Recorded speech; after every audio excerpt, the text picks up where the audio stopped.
மனக்கண்களை நீர் திறந்தருளுமாய் உமக்கு கெஞ்சுகிறோம். ஆயக்காரன் வானத்தை நோக்கி ஏறெடுக்க துணியாமல் தன் மார்பை அடித்து பாவியாகி என் மேல் கிருபையாயிரும் என்று சொன்ன அதே வார்த்தையின்படி நாங்களும் உம்மை நோக்கி கதறவும் எங்கள் பாவ மன்னிப்புக்காக உம்மிடம் கோரவும் இந்த நேரத்தை பயன்படுத்தி அருளும். இயேசு கிறிஸ்துவின் மூலம் ஜெபிக்கிறோம் ஜீவனுள்ள நல்ல தகப்பனே, ஆமென். இன்று மனம் திரும்புதலை குறித்து நாம் பேச போகிறோம். இங்கு அநேக குட்டி பிள்ளைங்க உட்காந்துருக்காங்க.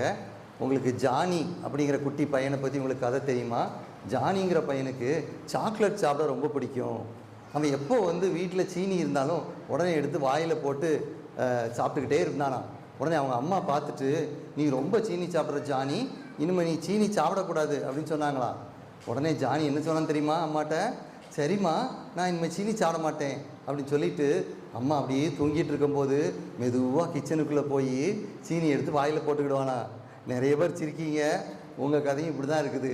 அதை வச்சு தான் ஒரு ரைம் பாடினாங்க, நல்லா ஞாபகம் இருக்குதா? Johnny Johnny yes papa eating sugar no papa open your mouth ha ha ஹா. அப்போ என்ன செய்கிறான் ஜானி? அந்த சீனி எடுத்து தெரியாமல் வாயில் போட்டுக்கிறான். சரியா? ஸோ இப்போ அந்த சீனி எடுத்து சாப்பிட்றது தவறு அப்படின்னு சொல்லி அந்த குட்டி ஜானி பையனுக்கு தெரிஞ்சால் கூட அவனால் அதை மாற்ற முடியவில்லை. யாரும் பார்க்கலை, அப்போ நான் அந்த தப்பை செய்யலாம் அப்படின்னு சொல்லி அவங்க யோசிக்காங்க. கரெக்டு தானே? நம்ம வாழ்க்கையில் அந்த மாதிரி குட்டி குட்டி தப்பு செய்யும்போது அது சில வேளைகளில் வளரும்போது பெரிய தப்பாக மாறிடுது. அந்த தப்பு மாறணும் அப்படிங்கிறத பற்றி நம்ம இன்றைக்கி வேதத்துலேருந்து பார்க்க போகிறோம். ஏன் அந்த தப்பை மாறணும்? பாவம்னா என்ன அப்படின்னு நீங்கள் பார்த்தீங்கன்னா, பாவம் அப்படின்னா ஒரு சின்ன ஒரு டெஃபினிஷன் தான். ஆண்டவர் சொல்லுகிற காரியத்தை மீறுவது பாவம். ஆண்டவர் ஒரு காரியத்தை சொல்கிறாருன்னு வச்சுக்கிடுவோம், அந்த காரியம் வேண்டாம் அப்படின்னு நம்ம ஒதுக்கி தள்ளிட்டா அவருக்கு கீழ்ப்படுகிறோம்னு அர்த்தம். ஆனால் அதை நாம் மீறி செய்யும் பொழுது பாவமாகிறது. நிறைய தடவை நம்ம யோசிக்கிறோம், ஏன் ஆண்டவர் இப்படி சொல்லியிருக்காரு, இதை இப்படி செய்யலாமே அப்படி செய்யலாமே, ஆண்டவர் ஒரு கோட்டை கீச்சா அதை நம்ம தாண்டணும் அப்படின்னு சொல்லி தான் நம்முடைய மனது எப்பொழுதும் சொல்லிக்கொண்டே இருக்கும். ஆகையால் நாம் ஏன் அந்த கோட்டை தாண்டக்கூடாது, எவ்வாறு நம்முடைய வாழ்க்கை மாறணும் அப்படிங்கிறத நம்ம பார்க்க போகிறோம். எனக்கு இரவு நேரங்களிலே எங்கள் பெருமாள்புரத்தில் நான் வசித்து வருகிறேன். அங்கே உள்ள ஒரு ஜூஸ் கடைக்கு நான் செல்வது வழக்கம். அந்த ஜூஸ் கடையில் ஒரு பிரபல நடிகருடைய படத்தை போட்டு அதற்கு கீழே ஒரு வாசகத்தை போட்டு வைத்திருக்கிறார்கள். அது என்னவென்றால், அட போடா அந்த ஆண்டவனே என் பக்கம் அப்படின்னு சொல்லி போட்டிருக்காரு. ஸோ இதிலிருந்து நான் என்ன ஒரு கன்க்ளூஷனுக்கு வந்தேன் என்றால், அவர் ஒரு பிரபல நடிகர், அநேக சம்பாத்தியம் செய்திருக்கிறார், பெரிய மதிப்புக்குரிய ஒரு சொசைட்டியில் ஒரு பெரிய மதிப்பில் இருக்கிறார். அவர் என்ன நினைத்திருக்கலாம் என்றால், நாம் சொசைட்டியிலே உயர்ந்திருந்தால், நமக்கு பணம் அதிகமாக இருந்தால், பெரிய கார் வைத்திருந்தால் ஆண்டவர் நம்மளை ஆசீர்வதிக்கிறார், நம்மளை நேசிக்கிறார் அப்படிங்கிற ஒரு எண்ணம். இதே எண்ணம் சமுதாயத்தில் மட்டுமல்லாமல் கிறிஸ்தவ சமுதாயத்திலும் இந்த எண்ணம் பரவலாக பரவி வருகிறது. நீங்கள் சில யூடியூபில் உள்ள ப்ரீச்சர்கள் பார்த்தாலும் சரி, சில கூட்டங்களில் நீங்கள் பார்த்தாலும் சரி, கடவுள் உன்னை ஆசீர்வதித்திருக்கிறார், நீ நன்றாக பணக்காரனாக இருந்தால் அவர் உன்னை ஆசீர்வதித்திருக்கிறார் என்று நாம் நினைத்து கொள்கிறோம். நம்முடைய வாழ்க்கையும் அநேக செய்திகளை கேட்டு கேட்டு கடவுள் நமக்கு ஒரு வீடு கொடுத்தால், ஒரு கார் கொடுத்தால், நல்ல வேலை கொடுத்தால் கடவுள் நம்மளை நேசிக்கிறார் என்று அர்த்தம், நாம் ஆசீர்வாதமாக இருக்கிறோம் என்று நாம் நினைத்து கொண்டிருக்கிறோம். ஆனால் வேதம் என்ன சொல்லுகிறது என்பதை பார்ப்போம். வேதத்தில் உள்ள வசனங்களை நாம் தியானிக்கிறோமா? வேதத்தில் உள்ள கருத்துக்கள் என்ன சொல்லுகிறது என்பதை நாம் பார்ப்போமா என்று நான் இன்று சில வசனங்களை உங்களுக்கு முன்பாக வைத்து நீங்களே நிதானித்து அதை பெற்றுக்கொள்ளும்படியாக நான் உங்களை கூப்பிடுகிறேன். உதாரணமாக 3 நபர்களை குறித்து நாம் பார்க்கலாம். யோவான் ஸ்நானகன் எப்படி பிரசங்கம் செய்தார், இயேசு கிறிஸ்து எப்படி பிரசங்கம் செய்தார், பேதுரு எப்படி பிரசங்கம் செய்தார் என்று பார்ப்போம். அவர்கள் பிரசங்கம் செய்ததில் மைய பொருள் என்ன என்பதை நாம் பார்க்க போகிறோம். மத்தேயு 3ஆம் அதிகாரம் 1ஆம் வசனத்திலே 2ஆம் வசனத்திலே நீங்கள் பார்த்தால், அந்த நாட்களில் யோவான் ஸ்நானகன் யூதாவின் வனாந்திரத்தில் வந்து மனம் திரும்புங்கள், பரலோக ராஜ்யம் சமீபித்திருக்கிறது என்று பிரசங்கம் பண்ணினான். இதிலே கோடிட்டு காட்ட வேண்டிய வார்த்தை மனம் திரும்புங்கள், பரலோக ராஜ்யம் சமீபித்திருக்கிறது. அடுத்த பக்கத்தை திருப்பினால் மத்தேயு 4ஆம் அதிகாரம் 17ஆம் வசனத்தை பார்த்தினால் இயேசுவானுடைய வாழ்க்கை சரீரத்தை ஒரு சம்மரியாக செய்து மத்தேயு எழுதி வைத்திருக்கிறார். அது முதல் இயேசு மனம் திரும்புங்கள், பரலோக ராஜ்யம் சமீபித்திருக்கிறது என்று பிரசங்கிக்க தொடங்கினார். இப்போ பார்த்தீங்கன்னா யோவானுடைய பிரசங்கமும் இயேசுவோடைய பிரசங்கமும் ஒன்று போல் இருக்குது, ஒரே வார்த்தையில் வருது, மனம் திரும்புங்கள். ஏனென்றால் பரலோக ராஜ்யம் சமீபத்திற்குன்னு சொல்கிறாங்க. அப்போ மனம் திரும்புதலுக்கும் பரலோக ராஜ்யத்துக்கும் ரொம்ப சம்பந்தம் இருக்குன்னு சொல்கிறாங்க. ரெண்டும் ஒன்றுக்கு ஒன்று இருக்குது, இது வேற அது வேற இல்லை. அதே போல் நம்ம அதே பக்கத்தில் மத்தேயு 5ஆம் அதிகாரம் 3ஆம் வசனத்தை பார்த்தீங்கன்னா, ஆவியில் எளிமை உள்ளவர்கள் பாக்கியவான்கள், பரலோக ராஜ்யம் அவர்களுடையது என்று நாம் வாசிக்கிறோம். ஆவியில் எளிமை என்றால் என்ன என்றால் புவர் இன் த ஸ்பிரிட் என்று ஆங்கிலத்தில் சொல்வார்கள். புவர் என்றால் தரித்திரர் என்று ஆங்கிலத்தில் நாம் நினைத்தால் கூட இந்த இடத்திலே பண விஷயத்தை இந்த விதத்திலே குறிப்பிடவில்லை, ஆவிக்குரிய விஷயத்தை குறிப்பிடுகிறது. எளிமை என்று சொல்லுகிறது ஆவிக்குரிய தரித்திரம், ஆவிக்குரிய எளிமை. பணம் இல்லாத ஒரு ஏழையை குறித்து இங்கே பேசவில்லை. அப்போ ஆவிக்குரிய தாழ்மை என்றால் என்ன, ஆவிக்குரிய எளிமை என்றால் என்ன? இந்த மூல வார்த்தையை வைத்து பழைய ஏற்பாடிலே ஒரு வார்த்தை வருகிறது. ஏசாயா 64ஆம் அதிகாரம் 6ஆம் வசனத்தை நீங்கள் வாசித்தால், என்னுடைய நீதி அழுக்கான கந்தையாக இருக்கிறது என்று வருகிறது. அந்த வசனத்திலே அழுக்கான கந்தை அப்படிங்கிற அந்த கந்தை எதை ரெஃபர் பண்ணுதுன்னு நீங்கள் மூல வார்த்தையில் பார்த்தீங்கன்னா, அந்த காலத்தில் குஷ்டரோகிகள் இருப்பாங்க, லெப்பர்ஸ். அந்த குஷ்டரோகிகளுக்கு மருந்து கிடையாது, ஆனால் அவங்களுடைய ஊண்டிலிருந்து ஜலம் வரும், சீல் வடியும், இரத்தம் வரும். இதெல்லாம் சுற்றி ஒரு துணியை வைத்து கட்டி வைப்பார்கள். அந்த துணி எப்படி இருக்கும்? 2 நாள் 3 நாள் கழித்து அந்த துணியை நீங்கள் எடுத்து பார்த்தால் அந்த துணி எப்படி நாத்தம் அடிக்கும் என்பதை நீங்கள் யோசித்து பாருங்கள். நம்முடைய நீதி, நாம் செய்கிற நல்ல காரியங்கள், இப்போ நான் சொல்லிக்கலாம், நான் சண்டே தோறும் சர்ச் வரேன், நான் கரெக்டாக தசமபாகம் கொடுக்குறேன், நான் ஊழியத்துக்கு போகிறேன், நான் அதெல்லாம் செய்கிறேன் அப்படின்னு சொல்லி நம்ம சொல்லிக்கலாம், என்னுடைய நீதியை வச்சு சொல்லிக்கலாம். ஆனால் ஆண்டவருடைய பார்வையில் அந்த நீதி பெரிதாக தெரியவில்லை, அது அழுக்கான கந்தையாக தெரிகிறது.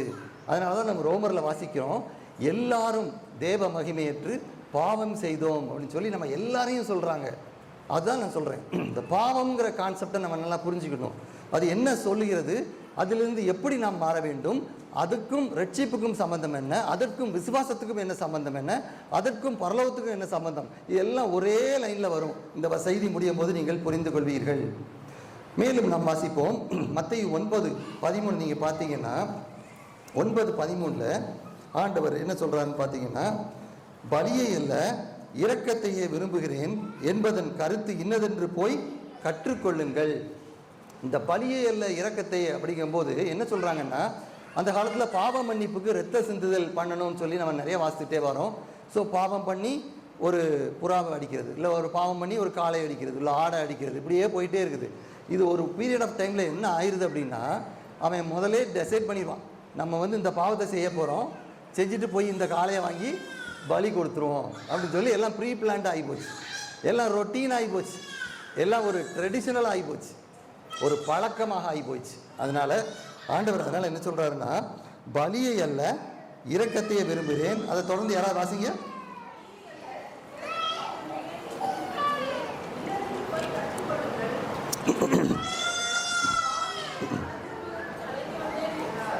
நீதிமான்களை அல்ல பாவிகளையே எதற்காக வந்தாரு? மனம் திரும்பதற்காக அழைக்க வந்தேன். மாற்கு 1:15 அடிச்சிங்கன்னா ஆண்டவர் சொல்றாரு, அவர் வந்த உடனே ஃபர்ஸ்ட் பேசுறது அதான். மார்க் 1:15 காலம் நிறைவேறிற்று, தேவனுடைய ராஜ்யம் சமீபமாயிற்று, மனம் திரும்பி சுவிசேஷத்தை விசுவாசியுங்கள். அதே மாதிரி மார்க் 2:17 அதே தான் வருது. பிணியாளிக்கு வைத்தியன் வேண்டியதல்லாமல்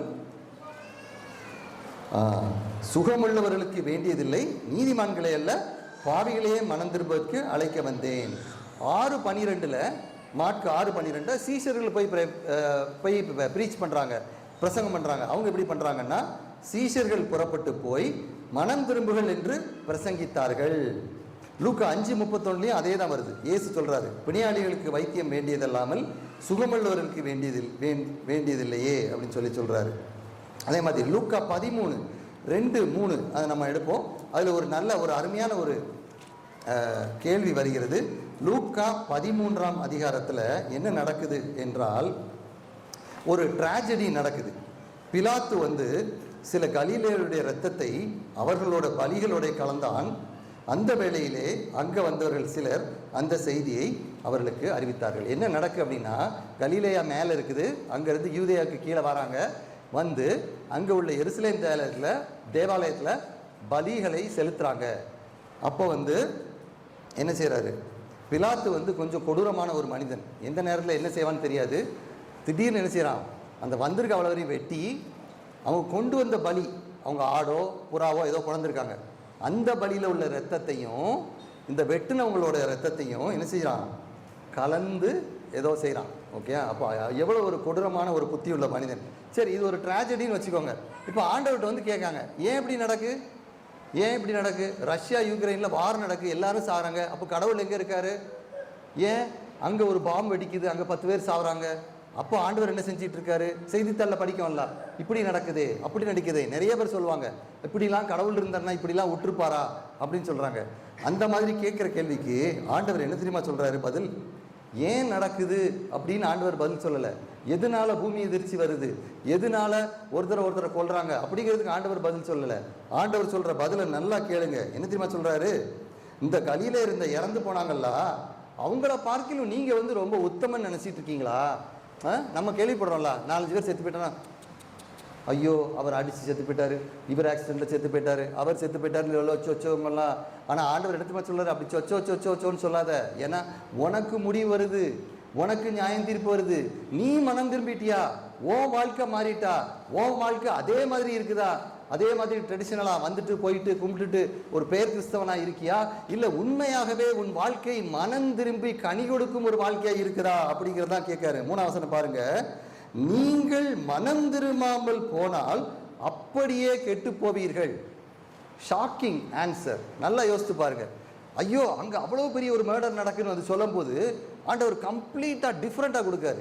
சரி, அதை விடுங்க. மேலே வாசித்தீங்கன்னா சீலோவாமில் என்ன நடக்குது? 4ஆம் வசனம். சீலோவாம் கோபுரம் விழுந்து 18 பேர் செத்து போயிறாங்க. சரி, இது ஒரு டிசாஸ்டர், பூமி எதிர்ச்சி மாதிரி. ஒரு கட்டணம் இடிஞ்சு சிலர் செத்து போயிட்டாங்க. அப்போ அது அதுக்கும் அந்த இறந்தவங்களுக்கும் சம்மந்தம் கிடையாது. அவன் பாவம் செஞ்சதுனால தானே இறந்தானா அப்படிலாம் கிடையாது. அவன் ஒரு நேச்சுரல் டிசாஸ்டரில் இறந்து போனால் அந்த நேரத்துலேயும் ஆண்டவர் என்ன சொல்கிறார் அப்படின்னா, அப்படி அல்ல. அவர் என்ன சொல்கிறாருன்னா, அந்த இறந்த மனுஷரிலும் அவர்கள் குற்றவாளிகளாக இருந்தார்கள் என்று நீங்கள் நினைக்கிறீர்களான்னு கேட்காரு. அப்போ இறந்து போனவெல்லாம் பாவம் செஞ்சவொடனே இறந்துட்டான்னு நினைக்கிங்களா? அப்படி இல்லை. இறக்குறதெல்லாம் பாவம் செஞ்சதுனால இறக்கலை. ஆனால் நீ உன்னைய பாரு, நீ இன்னைக்கு உயிரோடு இருக்க, நீ இன்னைக்கு இறக்கலை, நீ மனம் திரும்பிட்டியா, ஓ வாழ்க்கை கனி இருக்குதான்னு கேட்காரு. நீ மனம் திரும்பாமல் போனால் அப்படியே கெட்டு போவாய் அப்படின்னு சொல்றாரு. அப்படியே பார்த்தீங்கன்னா லூக்கா 15 பார்த்தீங்கன்னா 7ஆம் வசனத்தை நீங்கள் பார்த்தீங்கன்னா எல்லாம் தெரிஞ்ச கதை தான். மனம் திரும்ப அவசியமில்லாத 99 நீதிமான்களை குறித்து சந்தோஷம் உண்டாகிறதை பார்க்கிலும் மனம் திரும்புகிற ஒரே பாவி நிமித்தம் பரலோகத்தில் மிகுந்த சந்தோஷம் உண்டாயிருக்கும். இப்போ யோசித்து பாருங்க, நீங்கள் பெரிய வீடு கட்டி ஒரு கார் வாங்கி வேலை கிடைச்சா சந்தோஷம் பரலோகத்தில் உண்டாகுதா? இல்லாட்டி பாவியாகிய உங்களுடைய மனது ஆண்டவருக்கு நேராக திருப்பப்படும் போது, ஜீவ புஸ்தகத்தில் உங்கள் பேர் எழுதப்படும் போது உங்களுடைய மனம் பரலோகத்தில் சந்தோஷம் வருதா? நல்லா பார்த்துக்கோங்க. 7ஆம் வசனத்தில் அழகாக சொல்லியிருக்குது. அதே மாதிரி லூக்கா 16 நீங்கள் தெரிஞ்ச அந்த சம்பாஷணை நீங்கள் பார்த்துருப்பீங்க. கடைசியில் போங்க, அந்த எரி நரகத்திலிருந்து ஒருத்தன் வேதனைப்பட்டுக்கிட்டு இருக்கான். அந்த வேதனைப்பட்டுக்கிட்டு இருக்கவன் என்ன சொல்கிறான்னு பாருங்களேன். அவன் என்ன சொல்கிறான்னா, 27ஆம் வசனத்துலேருந்து பார்ப்போமே. தகப்பனே, எனக்கு 5 சகோதரர் உண்டு. அவன் அங்கே கஷ்டப்பட்டுக்கிட்டு இருக்கான். கட்டுட்டு 5 பேர் இருக்காங்க. அவங்க வேதனையுள்ள இந்த இடத்துக்கு வராதபடி அவன் போய் அவர்களுக்கு சாட்சியாய் அறிவிக்கும்படி அவனை அனுப்பி விடுங்க. இங்கேருந்து போங்க, ஹெல்லேருந்து போய் அவனை அனுப்பிச்சி விட்டா மனம் திரும்புவான்னு சொல்கிறாங்க. அதுக்கு வசனம் என்ன சொல்கிறாருன்னா, அப்படி அல்ல. 30ஆம் வசனத்தில், தகப்பனாகி ஆபிரகாமே, மரித்தோரிலிருந்து ஒருவன் அவர்களிடத்து போனால் மனம் திரும்புவார்கள் என்றான். அதுக்கு அவர், மோசேக்கும் தீர்க்கதரிசிக்கும் செவிகொடாமல் போனால் மரித்தோரிலிருந்து ஒருத்தர் எழுந்து போனாலும் நம்ப மாட்டாங்க. ஸோ இந்த சம்பாஷணையில கருத்து என்னன்னு பார்த்தீங்கன்னா 30ஆம் வசனத்துல மனம் திரும்புதல். அப்போ ஹெல்லில் இருக்கிற ஒருத்தன் மனம் திரும்புதலை குறித்து தான் அவன் யோசிச்சுட்டு இருக்கான். ஐஸ்வர்யத்தை குறித்து யோசிக்கல, ஆசீர்வாதத்தை குறித்து யோசிக்கல, பாஸ் ஆகிறது குறித்து யோசிக்கல, வேலை கிடைக்கிறது குறித்து யோசிக்கல, கட்டுக்கட்டா சேர்க்கறத வச்சு குறித்து யோசிக்கல. மனம் திரும்புதல், நம்முடைய இருதயம் மனம் திரும்புதா அப்படிங்கிறத குறித்து பிரசங்கிக்கிறாங்க. ஸோ இப்போ யோவானை பார்த்தோம், மனம் திரும்புதலை குறித்து பிரசங்கம் பண்றாங்க. இயேசுவை பார்த்துட்டோம். இப்போ ஒன்று பேதுருவை மட்டும் பார்ப்போம். அப்போஸ்தலர் 2:38 பார்த்தீங்கன்னா, பேதுரு அவர்களை நோக்கி எப்படி பிரசங்கம் பண்ணாருன்னா, நீங்கள் மனம் திரும்பி ஒவ்வொருவரும் பாவ மன்னிப்புக்கென்று இயேசு கிறிஸ்துவின் நாமத்தினாலே ஞானஸ்நானம் பெற்றுக்கொள்ளுங்கள், அப்பொழுது பரிசுத்தாவின் வரத்தை பெறுவீர்கள். இங்கேயும் அவர் மனம் திரும்புதல் குறித்து பேசுகிறார். அப்போஸ்தலர் 11:18 பார்த்தீங்கன்னா, இவர்களை அவர்கள் கேட்ட பொழுது ஜீவனுக்கு ஏதுவான மனம் திரும்புதலை தேவன் புறஜாதியாருக்கு அருளி செய்வார். ஸோ மனம் திரும்புதல் தான் ஜீவன், மனம் திரும்புதல் தான் பரலோகம், மனம் திரும்புதல் தான் விசுவாசம் அப்படின்னு சொல்லி நம்ம பார்க்குறோம். ஸோ இப்போ இதில் யோவான், இயேசு கிறிஸ்து, பேதுரு எல்லாருடைய பிரசங்கமும் மனம் திரும்புதலை தான் மையமாக வைத்ததே ஒழிய, நீ ஆசீர்வாதமாய் இருப்பாய், உன்னை மென்மேலும் உயர்த்துவார், உனக்கு கோடி கோடியாய் தருவார் என்று சொல்லவில்லை. சரி, இப்பொழுது அந்த வார்த்தையை பார்ப்போம். மனம் திரும்புதல் அப்படின்னா என்ன அப்படிங்கிறத கொஞ்சம் டெப்த்தாக பார்ப்போம். ஏன்னா நம்ம நிறைய நேரத்தில் என்ன நினைக்கும் அப்படின்னா, மனம் திரும்புதல் அப்படின்னா, சரி நேற்று சீனி சாப்பிடாதுன்னு அம்மா சொன்னாங்க, சீனி சாப்பிட்டாச்சு, இன்றைக்கி ஏசப்பா நான் நேற்று சீனி சாப்பிட்டேன், என்னை மன்னிச்சிருங்க அப்படின்னு இன்றைக்கி சொல்கிறோம். திரும்ப நாளைக்கு போய் திரும்ப சீனி சாப்பிட்றோம். திரும்ப அடுத்த வாரம் இங்கே ஏசப்பா நான் சீனி சாப்பிட்டேன், என்னை மன்னிச்சிருங்க. திரும்ப அடுத்த வாரம் திரும்பியும் அவர் சீனி சாப்பிட்றாரு, திரும்பியும் ஏசப்பா என்னை மன்னித்து கொள்ளுங்க. இப்போ இதில் என்ன நடக்கு? இது ஒரு சைக்கிள், இப்படியே தான் போயிட்டு இருக்குது. அதே தவிர திரும்ப திரும்ப செஞ்சுக்கிட்டு இருக்கான், அதே பொய்யை திரும்ப திரும்ப செஞ்சுக்கிட்டு இருக்கோம். இப்போ வேலை ஸ்தலத்தில் போய் ஒரு குண்டூசி எடுத்துகிட்டு வந்தாலும் அது ஒரு பாவம். ஆனால் அது ஒரு பாவம் அப்படின்னு நமக்கு கண்டிக்கப்படுகிறதா, நம்முடைய மனதில் உறுத்தப்படுகிறதா? பொய் அதிகமாக சொல்கிறோம், லேசாக சொல்கிறோம், எளிதாக சொல்கிறோம். ஆண்டவர் தெளிவாக சொல்லியிருக்காரு, உள்ளதை உள்ளதென்றும் இல்லதை இல்லதென்றும் சொல்றாரு. ஆனால் என்ன ஒரு காரியத்தை கேட்டாலும் இப்படி மலிப்பி அப்படி மலிப்பி இப்படியே தான் பேசிக்கிட்டு இருக்கோம். எல்லாரும் தான் பேசுகிறேன், இன்க்ளூடிங் மீ, எல்லாரும் தான் போய் பேசிக்கிட்டு இருக்கோம். ஆனால் அதை நாம் உணர்கிறோமா? நான் பொய் பேசுகிறேன் அப்படிங்கிறத நாம் உணர்கிறோமா? அதே நேரத்தில் வீட்டில் மொபைல் இருந்தேன்னா எடுத்து கேம்ஸாக விளையாடுறது, இல்லை சில படங்கள் பார்க்குறது, பார்க்கக்கூடாத படங்கள் பார்க்குறது. ஆனால் ஞாயிற்றுக்கிழமை இங்கே வந்தால் பரிசுத்தவான் மாதிரி ஐயோ ஏசப்பான்னு சொல்லி கதறது. ஏன் வாழ்க்கை மாறவில்லை? அதுதான் நான் கேட்க. இப்படியே போயிட்டு இருந்தா சரி, இதே மாதிரி ஜானி எஸ் பாப்பா மாதிரியே கடைசி வரை போய் முடிவு வந்தால் நியாய தீர்ப்பிலே என்ன நடக்கும் அப்படிங்கிறத மத்தேயு 7ஆம் அதிகாரத்தில் ஆண்டவர் தெளிவாக சொல்லியிருக்கிறார். அதை மட்டும் பார்த்து விட்டு மனம் திரும்புதல் என்ன, அதோடைய டெப்த்தை நம்ம பார்க்க போகிறோம். இப்போ ரெட்டியார்பட்டியில் எத்தனை மக்கள் இருக்காங்கன்னு தெரியல. இப்போ நான் 7ஆம் அதிகாரம் 13ஆம் வசனம் 14 மட்டும் பார்க்குறேன். இடுக்கமான வாசல் வழியாய் உட்பிரவேசிங்கள்னு சொல்லி ஆரம்பிக்குது. இப்போ நான் கேட்குற கேள்வி என்னென்னா, அந்த நியாய தீர்ப்பிலே எத்தனை பேர் பரலோகம் போவாங்க, எத்தனை பேர் நரகத்துக்கு போவாங்க இந்த ரெட்டியார்பட்டி ஊரில் அப்படிங்கிறத நீங்கள் நினச்சிக்கோங்க. எத்தனை சதவீதம் போவாங்க சொல்லுங்கள் பார்ப்போம். வசனத்தை பார்க்க முன்னாடி 99 பேர் போயிடுவாங்களா? 95, 90, 80% போகாதா ரெட்டியார்பட்டி? 50, 40, 30. சரி, வசனம் பார்ப்போம். இடுக்கமான வாசல் வழியாய் உட்பிரவேசிங்கள், கேட்டுக்கு போகிற வாசல் விரிவும் வழி விசாலமாய் இருக்கிறது, அதன் வழியாய் பிரவேசிக்கிறவர் அநேகர். ரெட்டியார்பட்டிலேருந்து எவ்வளோ பேர் போகிறாங்க? எங்கே போகிறாங்க? எங்கே போகிறாங்க? விசாலமான வாசலில் எங்கே போகிறாங்க?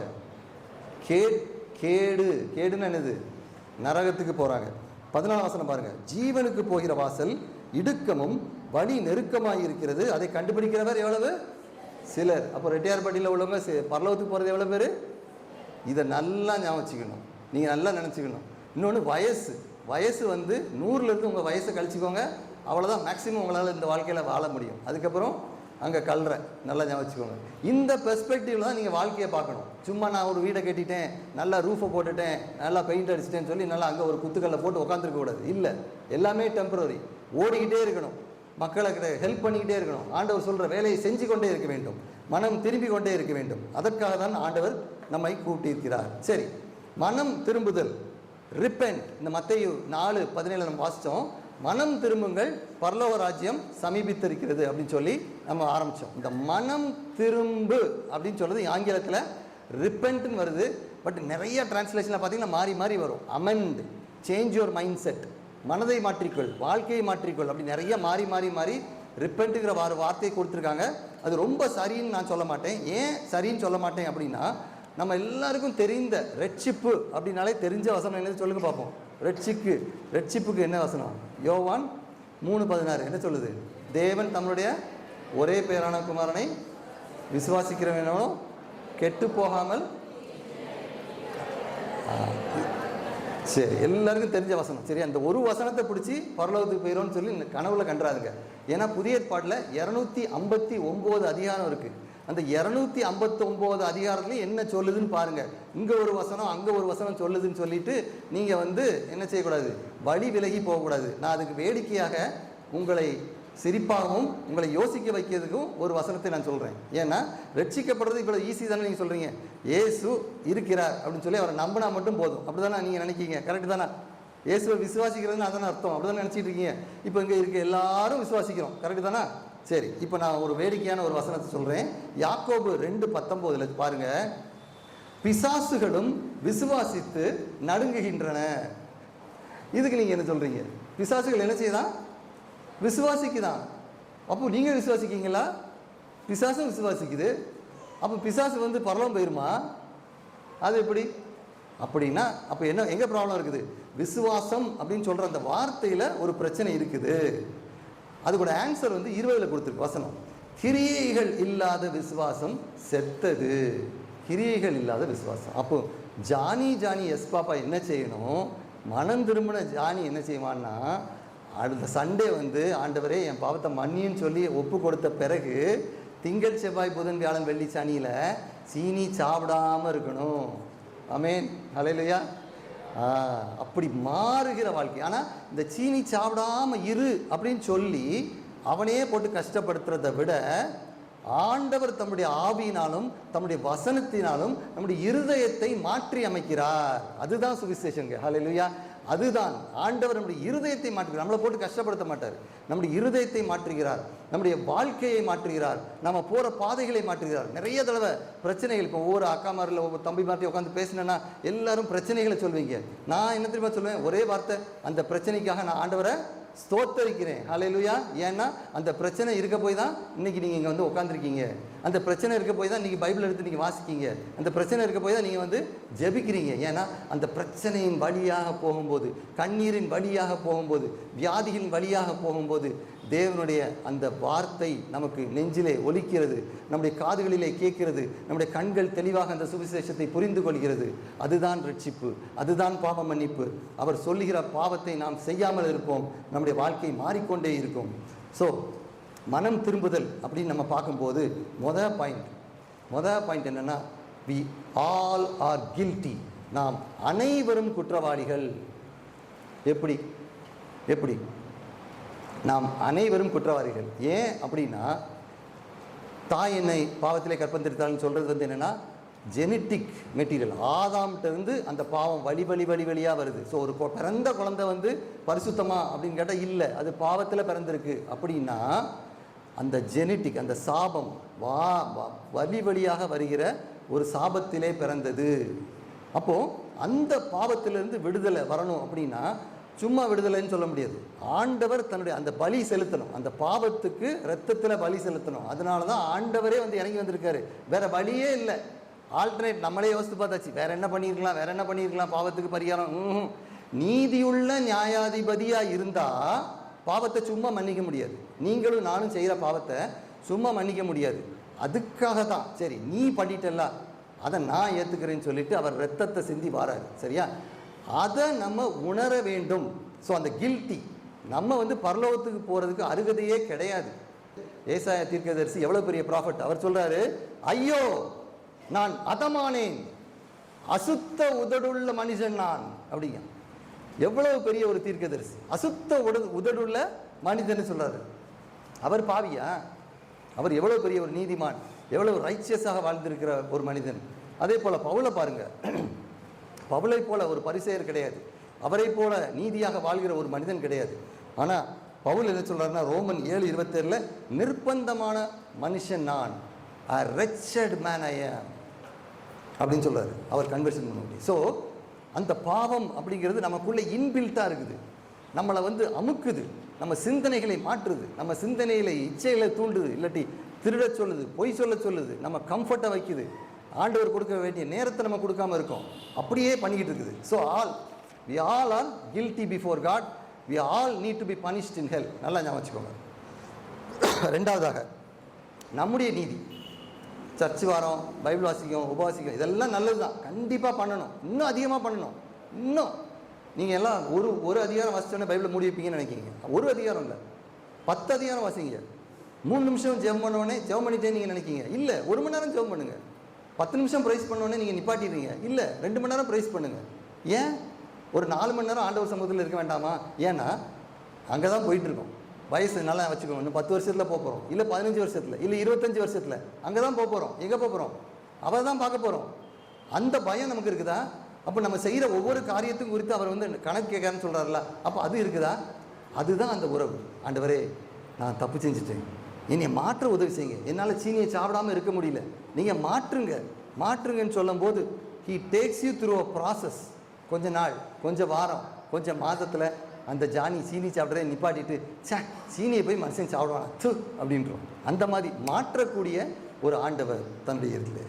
ஸோ நம்முடைய நீதி எதுவுமே கிடையாது. மூன்றாவது, வருடங்கள் ஆக ஆக நம்முடைய மனதும் நம்முடைய சிந்தனையும் மாறிக்கொண்டே வரும், மறுரூபமாகிக் கொண்டே வரும். அதை நீங்கள் பார்ப்பீங்க. ரிப்பன்ட் ஆனவங்க, ரிப்பன்ட் அப்படிங்கிற ஒரு வார்த்தைக்கு மெட்டனாயா அப்படிங்கிற ஒரு கிரீக் பதத்தை சொல்கிறாங்க.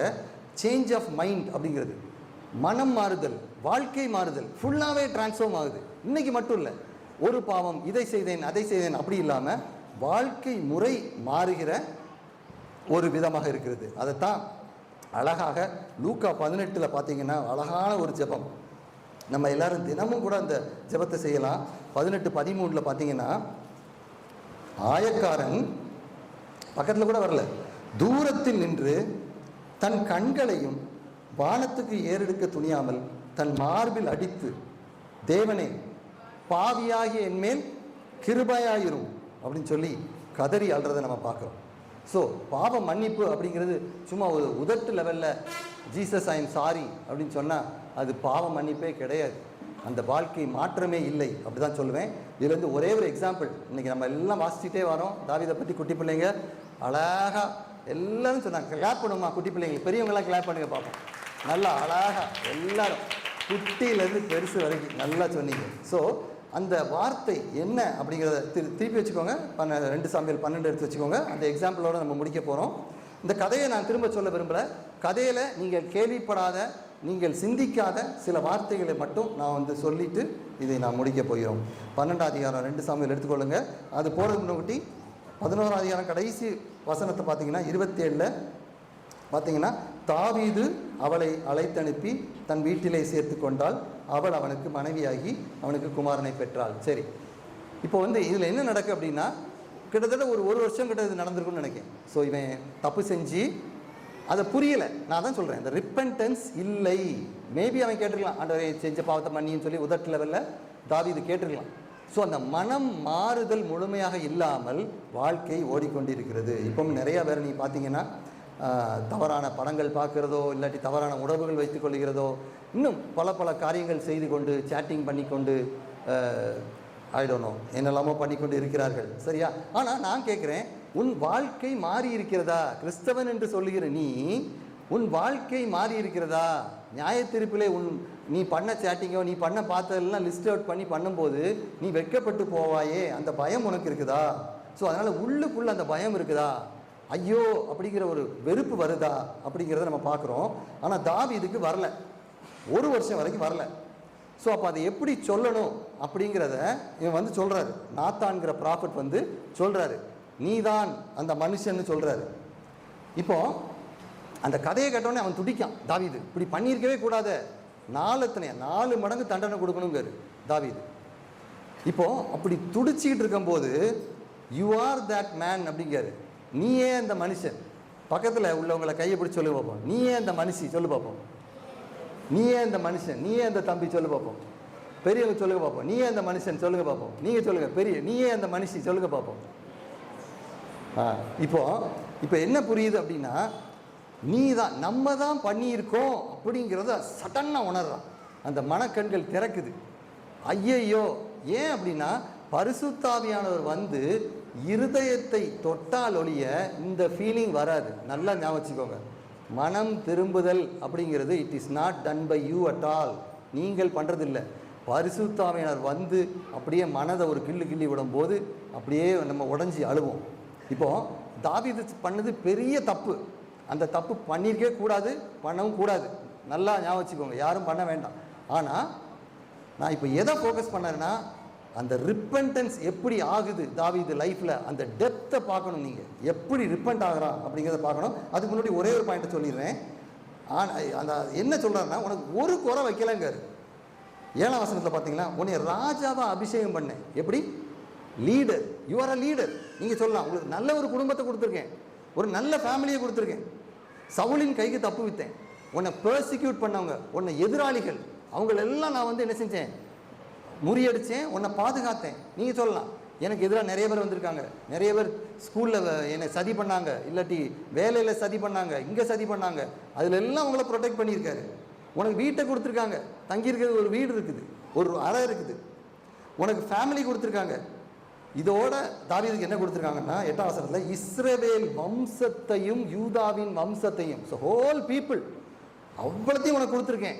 இதுக்கப்புறம் ஆண்டவர் ஒன்று சொல்கிறாரு, உனக்கு தம்பி இதெல்லாம் உனக்கு வேண்டான்னு நீ நினச்சா கூட இன்னும் ஏதாவது வேணும்னா நீ ஏன்ட்ட கேட்டிருந்தா நான் உனக்கு கொடுத்துருப்பேங்காரு. புரியுதா?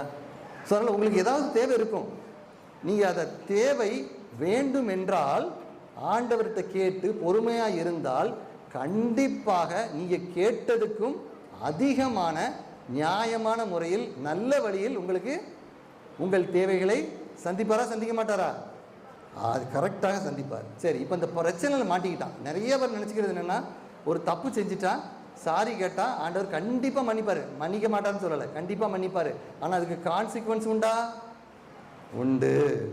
நாளத்தனையாய் திரும்ப செலுத்த வேண்டும் சொல்லி பட்டயம் ஒன்று வீட்டை நிலகாது, பிள்ளை செத்துது, அம்மோனும் பிரதர்ஸும் அடித்து கொள்ளுவாங்க, நிறைய நடக்கும். அதை பற்றி இன்னும் பார்க்க வேண்டாம். சரி, இப்போது இப்படி சொன்ன உடனே அவன் உள்ள உடையுது. நம்மகிட்ட வந்து ஒருத்தங்க சொல்கிறாங்க, நீ தப்பு பண்ணிட்ட, அப்போ இப்போ என்கிட்ட தப்பு பண்ணிட்டேன்னு யாரும் சொன்னாங்கன்னா அப்படி உள்ள உடையும். நான் அழுவேன், நான் என்னையே வெறுப்பேன், என்னால் நடக்க முடியாது, நான் அப்படியே பெட்டில் படுத்து கிடப்பேன். நான் ரிப்பெண்ட் பண்ணி சாப்பிட பிடிக்காது, ரிப்பெண்ட் பண்ணி அழுது சில நாட்கள் இருந்து அதுலேருந்து நான் ரெக்கவர் பண்ணியிருக்கேன். அதே மாதிரி தான் இப்போ தாவீது பண்ணுறான் பாருங்க. 14 வசனத்தில் தேவனிடத்தில் பிரார்த்தனை பண்ணி ஃபஸ்ட்டு ஜெபம் பண்ணுறான், பிரார்த்தனை பண்ணுறான், ஒர்ஷிப் பண்ணுறான், உபாசிக்கான், சாப்பிட பிடிக்கல, முழுவதும் தரையிலே படுத்து கிடந்தான். அப்படியே திரும்ப திரும்ப யோசிக்கான், ரிஃப்ளெக்ட் பண்ணிக்கிட்டே இருக்கான். போன வருஷம் என்ன நடந்துச்சு, எப்படி இப்படி ஆச்சு, ஏன் இப்படி பண்ணிட்டோம், அப்படியே யோசிச்சு அழுது அப்படியே இருக்கான். சில நாட்கள் அப்படியே ரிப்பெண்ட் பண்ணுறான். அந்த ரிப்பெண்ட் பண்ணி முடித்த போது தான் ஆண்டவர் 13 கரெக்டாக வாக்குத்தத்தம் கொடுத்துருக்காரு. நீ சாகாதபடிக்கு உன் பாவத்தை நீங்க செய்தார், ஆனால் பட்டயம் வந்து உன் வீட்டை விட்டு விலகாது. ஸோ இந்த சத்தியம் இன்றைக்கும் உண்மைதான். தப்பு செஞ்சால் கண்டிப்பாக கான்சிக்வன்ஸ் இருக்கும். தேவனுடைய பிள்ளைகளுக்கு இன்னும் அதிகமாக இருக்கும். ஏன்னா தேவனுடைய பிள்ளைகள் நீதியாக வாழணும், நேர்த்தியாக வாழணும் விரும்புகிற தேவன், சாட்சியாக இருக்கணுங்கிற தேவன். அதனால் அதை கண்டிப்பாக கொண்டுருவார். ஆனால் மன்னிப்பாரா? கண்டிப்பாக மன்னிப்பார். ஆனால் அந்த வாழ்க்கை முறையை மாற்றுவதற்கு அவர் செய்வார். ஆனால் அந்த அஃபென்ஸை பார்த்தீங்கன்னா எல்லாரையும் அஃபெண்ட் பண்ணியிருக்காரு தாவீது. அப்படியே நீங்கள் சங்கீதம் 51 நம்ம வாசிச்சோம்ல, அதுக்கு போங்க. அதில் ரொம்ப அருமையான ஒரு ரிப்பெண்டன்ஸை கொடுத்துருப்பாரு. வார்த்தை பார்த்தீங்கன்னா, தேவனே உமது கிருபையின்படி எனக்கு இறங்குங்காரு. அந்த கிருபை அப்படிங்கிற வார்த்தைக்கு ஹசீப் அப்படிங்கிற மூல வார்த்தை சொல்கிறாங்க. ஹசீப் அப்படின்னா ரெண்டு, ஆண்டவர்கிட்ட வந்து ரெண்டு நம்ம பெற்றுக்கொள்ளலாம். ஒன்று ஜட்ஜ்மெண்ட், நியாய தீர்ப்பு, இல்லை கிருபை. ரெண்டே ரெண்டு தான். சிலருக்கு நியாய தீர்ப்பு, சிலருக்கு கிருபை. இவர் என்ன சொல்கிறாருன்னா, இவர் வந்து ஜஸ்டிஃபையே பண்ணலை. இவர் ஜானி எஸ் பாப்பா மாதிரி நான் வாயில் போடலை, சீனி சாப்பிடலன்னே சொல்லலை. இவர் தெளிவாக சொல்கிறாரு, நான் பாவம் செஞ்சுட்டேன், கையை தூக்கிட்டாரு.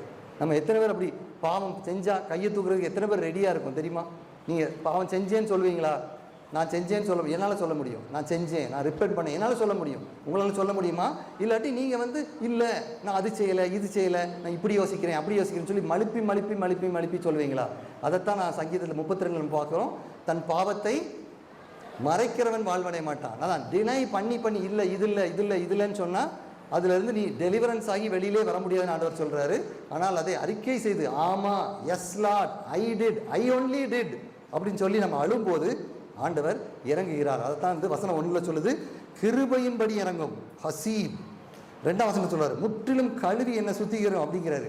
3ஆம் வசனம் பாருங்க, I know what I did, நான் செஞ்சது என் கண்ணில் தெரியுது அப்படிங்கிற, என் மீறுதலை நான் அறிந்திருக்கிறேன். I know I did it, N will, என்னுடைய செல்ஃப், என்னுடைய லஸ்ட் எல்லாம் எனக்கு தெரியும் அப்படின்னு சொல்லி பிளேட்டண்டாக சொல்றாரு. எப்பவும் அந்த பாவம் என் கண் முன்னால் இருக்கு. அவர் எப்பவும் வாழ்நாள் முழுவதும் கலங்கிக்கொண்டே ஒரு புரோக்கன் மேனாக தான் அவர் இருந்திருப்பார்னு நினைக்கிறேன்.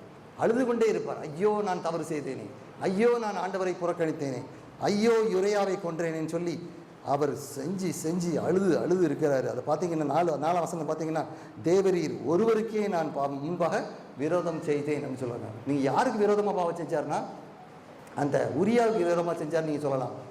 அந்த மனைவிக்கு, அந்த குடும்பத்தினர், இவங்க குடும்பத்தினர், இவங்களுக்கு எல்லாம் விரோதமாக செஞ்சார். இது மட்டும் இல்லாமல் யூதேயா தேசத்தில் உள்ள மக்களுக்கு எல்லாத்துக்கும் ஒரு அவமானம் மாதிரி பாவம் செஞ்சுருக்காரு. ஆனாலும் இங்கே பாவம் யாருக்கு மேலே வருது? தேவரீர் ஒருவருக்கு விரோதமாக நான் பாவம் செஞ்சேன். ஆதியாகமம் 39:9 யோசேப்பு சொல்கிறான், நான் இத்தனை பெரிய பொல்லாங்குக்கு உடன்பட்டு தேவனுக்கு விரோதமாய் பாவம் செய்வது எப்படி? ஸோ ஆண்டவர் போட்ட கோட்டை நம்ம தாண்டும் போது நம்ம வந்து அவருக்கு விரோதமாக, இட்ஸ் அ காஸ்மிக் ட்ரீசன் சொல்லுவாங்க. கர்த்தருக்கு எதிராக என்னன்னா, எனக்கு என் வாழ்க்கையை நடத்த தெரியும், எனக்கு அப்படி ஒரு ஃபேமிலி இருந்தால் தான் என்னால் நடக்க முடியும் அப்படின்னு சொல்லி கர்த்தருடைய திட்டத்துக்கு எதிராக இவர் போராடி இவரே குட்டையை குழப்பி கடைசியில் இவரே அடி வாங்கி உட்காந்துருக்காரு. நம்ம லைஃப்லேயும் அப்படி தான். நமக்கு தெரியும், ஆண்டவருக்கு தெரியாது அப்படின்னு சொல்லி நம்ம அவசரப்பட்டு சில முடிவுகள் எடுத்து சில காரியங்களையோ தப்புகளையோ செய்யும் பொழுது அதனுடைய கான்சிக்வன்ஸ், ஆண்டவர் வந்து பெருசாக தப்பு கொடுக்க வேண்டாம், அதோடைய ப்ராசஸை நீங்கள் பார்த்தாலே it will end in a big problem down the line. பெரிய பிரச்சனையில் போய் முடியும். நல்லா தெரிஞ்சுக்கோங்க. அதனால் ஆண்டவர் அதை கரெக்டாக 4ஆம் வசனம் கடைசியில் அதோடு முடிக்கலாம்னு நினைக்கிறேன், நேரம் போயிட்டு. உம்முடைய நீதி விளங்கமும் நீர் நியாயம் தீர்க்கும் போது உம்முடைய பரிசுத்தம் விளங்கமும் இதை நான் அறிக்கையிடுகிறேன். இதில் என்ன சொல்கிறான் அப்படின்னா, லார்ட் நீர் பெரியவர், நீர் பரிசுத்தர், நீர் இந்த காரியத்தில் என்ன நியாய தீர்ப்பு சொல்கிறீங்களோ அதுக்கு நான் ஆமேன்னு சொல்கிறேன். நீங்கள் என்னை தண்டித்தாலும், ஈவன் என்னை நரகத்துக்கு நீங்கள் அனுப்பினாலும், எஸ் லார்ட் நான் பாவம் செய்தேன், அதனால் என்னை நீங்கள் அனுப்புனீங்க அப்படிங்கிறத நான் ஏற்றுக்கொள்ளுவேன். உம்முடைய நீர் நியாயம் தீர்க்கும் போது உம்முடைய பரிசுத்தம் விளங்கவும் நான் அறிக்கை, நீ என்ன சொன்னாலும் நான் ஏற்றுக்கொள்கிறேன்னு சொல்கிறார். எப்படிப்பட்ட ஹார்ட் பாருங்கள். எஸ் ஐ டிடுங்க, உளுந்து அழுறான், அறிக்கை செய்கிறான். இப்படிப்பட்ட ஒரு ரிப்பென்டன்ஸ் வரும்போது தான் திரும்ப அந்த பாவத்தை செய்யாமல் இருப்போம். நல்லா ஞாபகம் வச்சுக்கோங்க, இதுதான் ரிப்பென்டன்ஸ். இல்லைன்னா போயிட்டே இருக்கும், கணக்கே இல்லாமல் போயிட்டு இருக்கும், திரும்ப. அதுக்கப்புறம் டிப்ரெஷன் ஆயிருக்கு பாருங்கள். 8ஆம் வசனத்தில், நான் சந்தோஷமும் மகிழ்ச்சியும் கேட்கும்படி நீர் நொறுங்குண்ட எலும்புகள் களி கூறணும். ஏன்னா டிப்ரெஷன் போயிடும். தப்பு, டிப்ரெஷன் நிறைய பேருக்கு இருக்குது, ஆனால் நிறைய பேருக்கு தெரிய மாட்டேங்குது. தான் பாவத்தில் இருக்கிறோம், ஏதாவது ஒரு இடத்துல பாவம் பண்ணியிருப்போம், ஏதாவது ஒரு இடத்துல கிராஸ் பண்ணியிருப்போம். ஐ திங்க் அதனால தான் டிப்ரெஷன் சொல்ல வரல. டிப்ரெஷன் கெமிக்கல் சேஞ்சினாலையும் வரும், பட் பாவத்தினாலையும் டிப்ரெஷன் சில நேரம் வரும், கடவுளை நம்பாதனாலையும் வரும், ஆண்டவர் என்னை இப்படி அடைச்சி போட்டாரே அப்படிங்கிறனால வரும். ஆனாலும் அவர் வந்து என்ன செய்கிறாரு, உமது பாவத்தை, என் பாவத்தை பாராதபடி முகத்தை மறைத்து கொள்ளும், நான் பண்ண டர்ட்டி ஒர்க்கை வந்து நீங்கள் பார்க்காதுங்க ஆண்டவரே அப்படின்னு சொல்லி இவன் மனம் உடைந்து சொல்கிறான். அப்படின்னு சொல்லிட்டு 10ஆம் வசனத்தில், சுத்த இருதயத்தை எனக்கு சிருட்சியும் நிலைவரமான ஆவியை புதுப்பியும், என்னை அப்படியே ரினூவ் பண்ணுங்க, என்னை அப்படியே மனத்தை மாற்றுங்க, நான் செஞ்ச பாவத்தெல்லாம் அப்படியே விட்டு மாறி இதுதான் ரிப்பெண்டன்ஸுங்கிறது. அழுது மனம் மாறி அந்த பழைய பிரச்சனைகள் எல்லாத்தையும் மாறி பரிசுத்தமாக ஒருவர் வாழ்கிற வாழ்க்கை, இதைத்தான் நாம் ரட்சிப்பு என்று சொல்கிறோம். அந்த ரட்சிக்கப்பட்ட மனுஷன் 13ஆம் வசனத்தில் என்ன சொல்கிறான் அப்படின்னா, 12ஆம் வசனத்தில் ரட்சணிய சந்தோஷத்தை திரும்பவும் எனக்கு தந்து உற்சாகமான ஆவி எனக்கு தங்கும்படி செய்யும். சந்தோஷமாக இருப்பான். அந்த ரிப்பெண்டன்ஸில் வந்து ஆண்டவரை நான் மன்னிச்சிட்டாரு, புது வாழ்வு கொடுத்துட்டாரு அப்படிங்கிற சந்தோஷம் வரும். அந்த சந்தோஷத்தின் மிகுதியினால் என்ன செய்யலாம் அப்படின்னா 13ஆம் வசனத்தில், பாதகருக்கு உமது வழியை உபதேசிப்பேன், பாவிகள் உம்மிடத்தில் திரும்புவார்கள். ஸோ இதுதான் ஹையஸ்ட். அந்த ரிப்பெண்டன்ஸில் ஆண்டவர் கொடுக்குற பலன் என்னென்னா, அந்த பிரச்சனையிலிருந்தும் அந்த பாவத்திலிருந்தும் வெளியில் வந்து புதிதாக கனி கொடுக்கும் ஒரு புது வாழ்க்கையை ஆண்டவர் தருகிறார், பரலோகத்துக்கு எடுத்துக்கொள்கிறார். ஸோ ஆகையால் ரட்சிப்பு என்பது முதட்டு லெவலே நான் சீனி சாப்பிட மாட்டேன் என்று சொல்லி திரும்ப திரும்ப சீனி சாப்பிட்றது இல்லாமல் முழுமையாக ஆண்டவருடைய வல்லமையினால் மாறுகிற ஒரு வாழ்க்கை தான் ரிப்பெண்டன்ட் லைஃப். அதுதான் நேராக நமக்கு பரலோகத்துக்கு செல்லும். நான் இப்போ சொன்ன இந்த வார்த்தைகள் எல்லாம் ஃபாலோ பண்ணுறது ரொம்ப கஷ்டம். இப்போ இந்த டேவிட் கூட அவனோட ரிப்பெண்டன்ஸ் அழுது உவாசித்து அப்படியே கிடக்கான்லாம், அந்த மாதிரி ரிப்பெண்டன்ஸ் வந்து ரொம்ப கடினம். அதனால தான் மத்தேயு 7:12-13 சொல்லியிருக்கு, சிலர் குறுகலான வாசலை கண்டுபிடிக்கவர் சிலர். ஏன்னா அநேகர் வந்து நம்ம என்ன செஞ்சிடும் அப்படின்னா, இல்லை நான் தப்பு பண்ணலை, இது லேசு தான், இதில் என்ன தப்பு, இதில் ஒன்றும் பிரச்சனை இல்லை, ஆண்டவர் தான் மன்னிச்சிட்டாரு அப்படின்னு சொல்லி வாழ்க்கையும் இருதையும் மாறாமல் இருக்கிறது. ஆகையால் நம்ம எல்லாம் தாழ்மையாக ஆண்டவர் சமூகத்தில் ஒரு 2 நிமிடம் நாம் தலைவணங்கி அப்படியே ஜெபித்து இந்த செய்தியை நாம் முடிப்போம். எல்லாரும் கண்களை மூடுவோம். முழங்கால் போடணும்னு நினைக்கிறவங்க முழங்கால் போடலாம், உட்காரணும் உட்கார்ந்து கொள்ளலாம். ஆனால் மனது தயவு செய்து ஒரு 2 இல்லை 3 நிமிடம் பரலோகத்தின் வாசலை நோக்கி இருக்கட்டும். ஆண்டவர் ஏசாயா தீர்க்கதரிசியின் கண்களை திறந்தார். அந்த கண்களை திறந்த பொழுது அந்த கேருபீன்களும் சேராபீன்களும் அந்த பரிசுத்த ஸ்தலத்திலே, பரிசுத்த அலங்காரத்திலே ஒரே ஒரு வார்த்தையை 24 மணி நேரம் சொல்லிக்கொண்டே இருக்கிறார்கள். அந்த வார்த்தை என்ன? சேனைகளின் கர்த்தர் பரிசுத்தர், சேனைகளின் கர்த்தர் பரிசுத்தர், சேனைகளின் கர்த்தர் பரிசுத்தர், பரிசுத்தர் பரிசுத்தரே, ஓ பரிசுத்தர் பரிசுத்தரே. ஆம், சேனைகளின் கர்த்தர் பரிசுத்தர். அந்த பயம் நம்மிடம் இருக்கட்டும். அவர் பிரசன்னம் நம்மை உருக்கட்டும். அவருடைய பிரசன்னம் நம்முடைய பாவ உணர்வை நமக்கு காட்டட்டும், நம்முடைய பாவ வாழ்க்கையை நமக்கு காட்டட்டும். தவறான சிந்தைகள், தவறான பேச்சுகள், நம்முடைய கோபங்கள், பொறாமைகள், இச்சைகள் அனைத்தையும் நமது கண்களுக்கு முன்பாக கொண்டு வரட்டும். ஏனென்றால் அவர் பரிசுத்தர், அவரிடம் எள்ளளவும் அசுத்தம் இல்லை. He is light. சேரக்கூடாத ஒளியில் வாசம் செய்கிற தேவன், பரிசுத்த தேவன். அப்படிப்பட்ட பரிசுத்த தேவன் இந்த இடத்திலே இருக்கிறார், இந்த ஆராதனையிலே இருக்கிறார், உங்கள் உள்ளத்திலே வந்திருக்கிறார். நாம் நம்முடைய வாழ்க்கையை அவர்கிட்ட ஒப்பு கொடுப்போம். நம்முடைய வாழ்க்கையை மாறட்டும். ஆண்டவரே, நாம் பாவி என்பதை உணரட்டும். அந்த பாவ சுவாபத்தை, அந்த பாவ சிந்தையை ஆண்டவரே மாற்ற பலன் தரும் அப்பா. அநேக டெம்டேஷன்ஸ் நம்மளை சுற்றி இருக்கிறது. வாலிபர்களாலும் சரி, பெரியவர்களாலும் சரி, சுற்றி மொபைல்னாலும் சரி, எதை எடுத்தாலும் டெம்டேஷன். ஏனென்றால் சாட்சியாக வாழுகிற மக்கள் இல்லை, தேவனுக்கென்று சாட்சியாக நிற்கும் மக்கள் இல்லை. ஆகையால் நாமும் சாட்சி இல்லாத மக்களை பார்த்து அவனும் செய்கிறானே நானும் செய்யட்டும் என்று சொல்கிறோம். இல்லை, தேவன் தன்னுடைய ஸ்டாண்டர்ட், தன்னுடைய பரிசுத்தத்தை குறைக்கவே இல்லை.